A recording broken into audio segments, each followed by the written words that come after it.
guys, welcome back to Chef Monica's Kitchen. Today I am making, I'm going to call it quarantine paella. Basically I'm taking everything that I have left over in the house and making paella.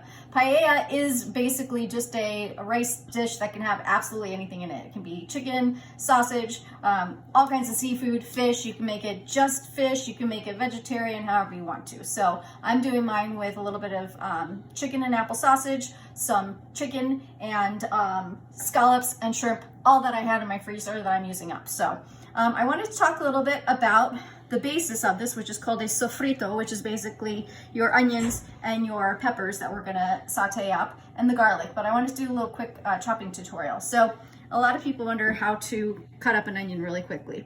So the best way to do it, once you take the ends off and then take the peels off, cut them in half. And then you wanna cut little vertical cuts, but keeping it attached at one end as best as possible. And then horizontal cuts, again, still keeping it attached and of course not cutting your finger off. And then it's very easy at that point to just go ahead and cut uniform little chunks out of it. And if you get to the point where you can't cut anymore, just flip it over like that and finish it off. And then you have nice uniform onion chunks. The next thing is garlic.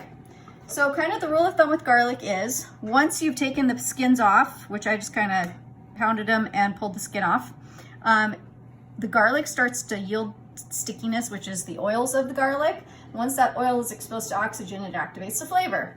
So the finer you chop up your garlic, the more flavor you're gonna get because the more surface area you have exposed to oxygen. So if you don't really like garlic, you just want a little kiss of the flavor in there, you can throw them in whole, just like this. If you want mild flavor, you can slice it. And if you want it really, really, really garlicky, you can even take a microplane zester and zest it and turn it into almost like a paste. So basically, you just want to sort of slice them all up, and I just do them all at once. You don't have to go as fast as I do. And then just keep sort of chopping it for as fine as you want it. And these are quite pungent. Actually, so are the onions, and I'm gonna start crying because I don't know why. I'm gonna start crying because I didn't get to see Celine Dion recently. I don't know. Okay, so the next thing is the pepper. My favorite way to get into a pepper is to go ahead and cut around the edges, just like this. And then, by doing so, you have all the seeds in one cute little thing to discard, and you don't have to deal with seeds flying all over your kitchen, because Lord knows I don't want to have to clean up little bell pepper seeds from off the floor. And then I don't like to chop it skin side up because the knife slides against it. I like to chop it skin side down so it's easier to get in there. You want to go ahead and slice it into thin strips, and then we'll go ahead and chop it up just like that. And as I said, this is what they call in Spanish cooking a sofrito. Sofrito would be the equivalent in like French culinary tradition to a mirepoix. It's just sort of the base of all of your soups and stews. So we're gonna make our paella today in just a stock pot.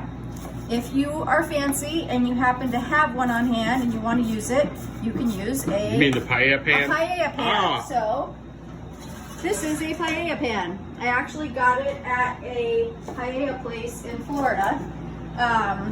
I don't use it very frequently just because I find sometimes it's a little harder to control the temperature on. Plus, I'm making a much larger batch than that will hold.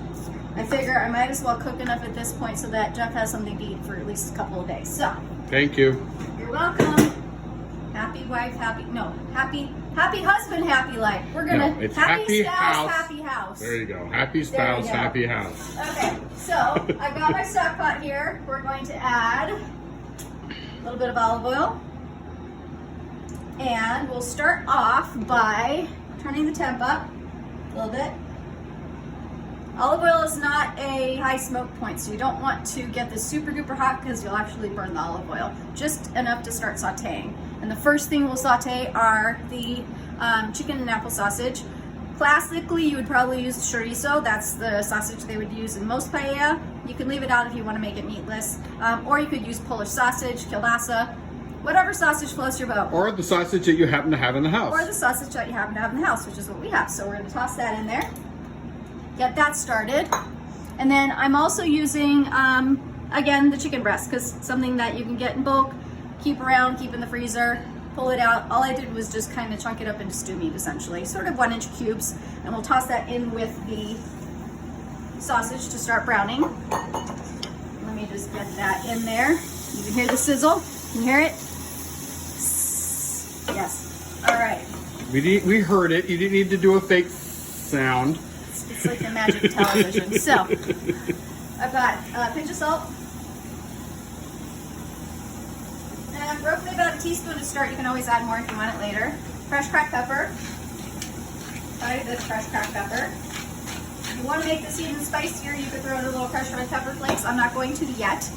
A little bit of paprika. You must use smoked paprika or just any kind of paprika. Paprika is classic in Spanish cuisine. A little bit of Italian seasoning or oregano or herb de Provence. You know me and my penchant for herb de Provence. Probably about a couple teaspoons.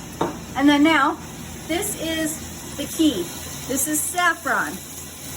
Everybody always wonders why their paella doesn't taste the same as when they've had it when they've gone to Spain or anywhere in South America, for example. That's because you probably didn't put the saffron in there because it's darn expensive. So a vial about like this, which has about maybe that much saffron in it, costs almost $30 at the grocery store. That's $30 for the saffron right there? Well, not anymore. This is less than that. How much is that worth? Then not you got right there, probably 10. $10. So the reason saffron's so expensive, saffron is the stamen of a crocus flower, a specific kind of crocus, and they have to be harvested by hand with tweezers, so it's very, very delicate, difficult work, and it takes a lot of effort to make just that much saffron. So by weight, it's one of the most expensive commodities on the planet. Might be the most expensive commodity on the planet. It gives it a distinctive flavor and that distinctive yellow color. So if you're not going to use it, that's fine. I understand it's expensive, but don't expect the paella to taste exactly the same. And don't use turmeric. And don't use turmeric as a substitute, because then it all of a sudden turns it into an Indian flavor as opposed to the Spanish flavor. So we're going to take, let's see, oh, not $10 worth. We'll take $5 worth, not even quite that much. We don't need that much. Look at all, we have a little bit of a problem with our static electricity here. So more saffron's going in than I wanted, but that's all right. I don't mind. Perfect. Yeah, you don't mind. Of course you don't mind. And so let's give that a quick little stir. Holy cow, this smells amazing. It already smells amazing. And all I've done is just started browning the chicken. Okay. Now, I'm going to go ahead and add in our onions and our peppers. And I'm going to cheat and bring this over here. So, we're going to take our onions, our garlic, and our pepper, and throw all that in to saute in with the sausage and the chicken. And then basically we're just going to saute this a little bit to let the onions start breaking down. We're not going to brown it, we're not going to caramelize it, because that would take a very long time and we don't need to. Bring this back over here, give that a quick little stir. I guess we're pausing here while the phone is ringing. We're going to pause while the phone is ringing. We'll be right back.